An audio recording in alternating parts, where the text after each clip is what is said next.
বন্ধুরা, তোমরা flappy bird গেমটি অবশ্যই খেলে থাকবে।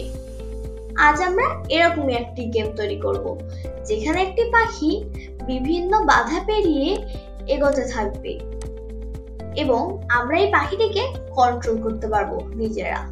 তাহলে চলো গেমটি তৈরি করি। প্রথমে গেমটি তৈরি করার জন্য আমাদের কিছু স্প্রাইট ও ব্যাকড্রপ প্রয়োজন। স্প্রাইট ও ব্যাকড্রপ গুলো ফ্রি বই, তাই তোমাদের আঁকতে হবে না। আমি ডেসক্রিপশনে লিংক দিয়ে দিয়েছি, তোমরা ওখান থেকে ডাউনলোড করে স্প্রাইট আপলোড করো অপশন যে সহজে আপলোড করে নিতে পারবে স্প্রাইট গুলি।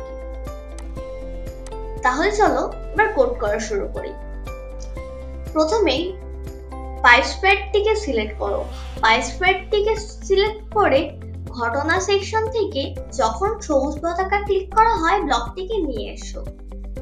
তার নিচে চেহারা সেকশন থেকে লুকাও ব্লকটি নিয়ে এসে যুক্ত করে দাও। এতে গেম শুরু হওয়ার সাথে সাথে পাইপ স্প্রাইটটি মুছে যাবে। এখন সবুজ পতাকা ক্লিক করলে পাইপটি মুছে যাচ্ছে।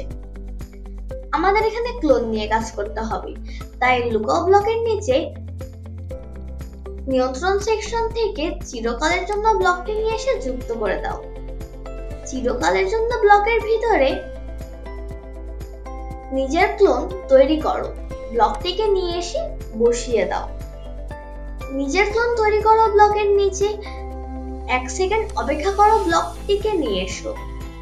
1 সেকেন্ডের বদলে 3 সেকেন্ড লিখে দাও। এতে 3 সেকেন্ড পর পর পাইপের একটি করে ক্লোন তৈরি হবে। পাইপ স্প্রাইটটিকে স্ক্রিনের ডান দিক থেকে বাম দিকে নিয়ে যেতে হবে।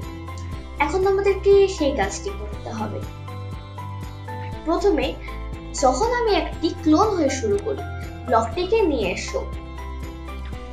এরপর চেহারা সেকশন থেকে দেখাও ব্লকটি নিয়ে এসে যুক্ত করে দাও। আমরা শুরুতে এই স্প্রাইটটিকে লুকিয়ে ফেলেছিলাম, এখন আবার প্রকাশ করে দিলাম এবং এটা কোথায় দেখাবে সেটা বোঝানোর জন্য গতি সেকশন থেকে XY যাও। ব্লকটিকে নিয়ে এসে যুক্ত করে দাও।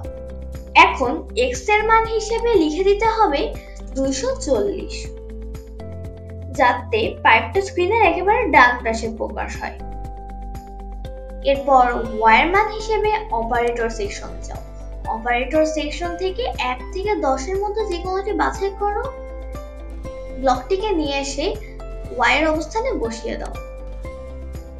এখন 1 এর স্থলে লিখে দাও -40 এবং 10 এর স্থলে লিখে দাও 90।